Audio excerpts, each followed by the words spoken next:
Hello everybody, this is Iksha Sharma and I'm working with Lexis and Company as a legal intern. Today we'll be discussing about the constitutional tort, the law that deals with the vicarious liability of the state. And also I'll be taking help of some cases, landmark judgment case to support my topic. So let's begin with what is vicarious liability?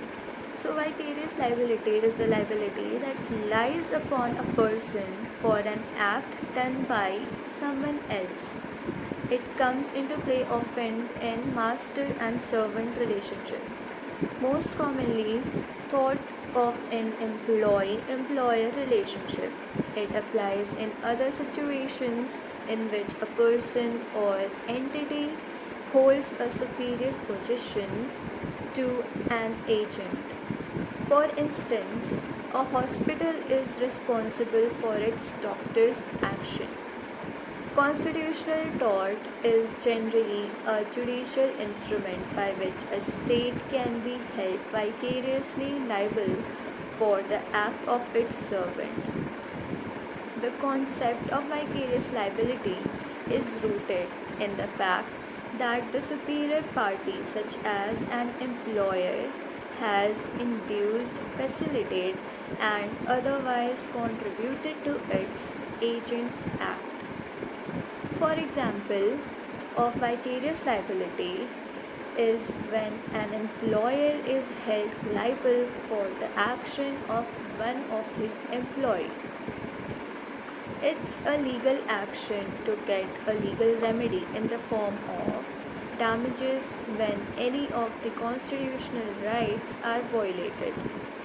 The only exceptions lies is that it cannot be made liable if the act is done in exercise of sovereign function, which is the government function.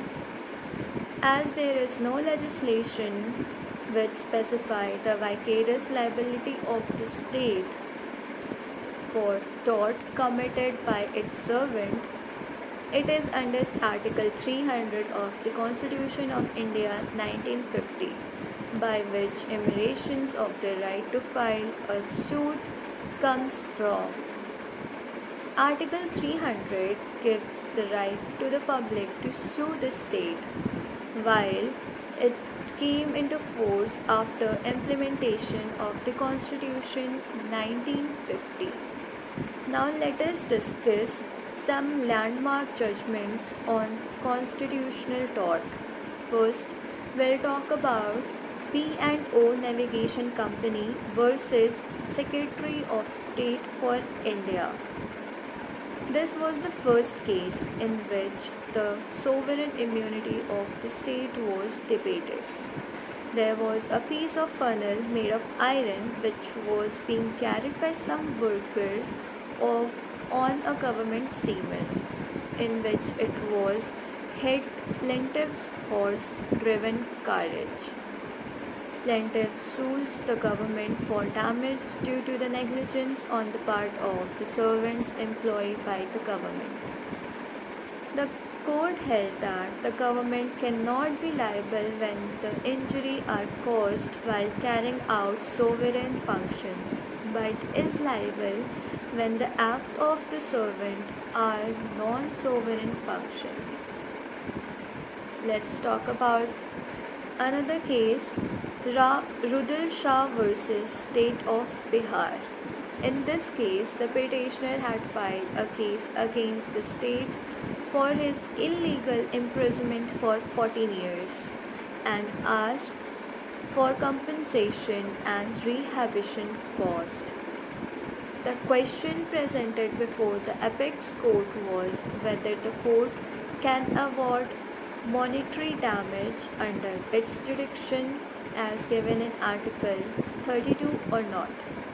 The court gave the answer by stating that monetary damage under Article 32 may be granted, and thus gave a judgment that proved to be a giant leap in the cases involving both constitutional tort and compensation. The judgment formulated two landmark rule by holding that first is the civil liability can arise when constitutional rights are violated. Second is the civil liability can also emerge when there is a violation of personal liability. Thank you so much.